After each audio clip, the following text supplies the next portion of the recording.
هر شب خیلی کار میکنیم خدا باشکر رزق روزی میبینیم خونه میبینیم زنک یک نیم ставка бухгалтер کار میکند تنی چند پول آوردید گفتم حساب کتاب کردم من خیلی حساب کتاب کردیم که 1600 سوم کم برآمد دو کاسه زنک کردی کوفته شدیم من گوجوبا расход کردگی گفتم نه من اینجا دادم اینجا расход کردم اینش خاطرم بنی وش خاطرم بنی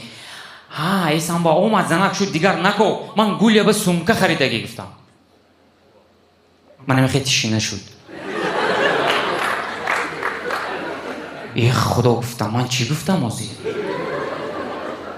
جنجال سر شدی گولیش کی بود وای کی چموچلو به سومکه خریده همین قگپا میفهمونم نمیفهمد جنجال ما تو همین درجه چقدر در اومده برافت که دوره های پاندمی یانگی جنگام ایسامو با اومد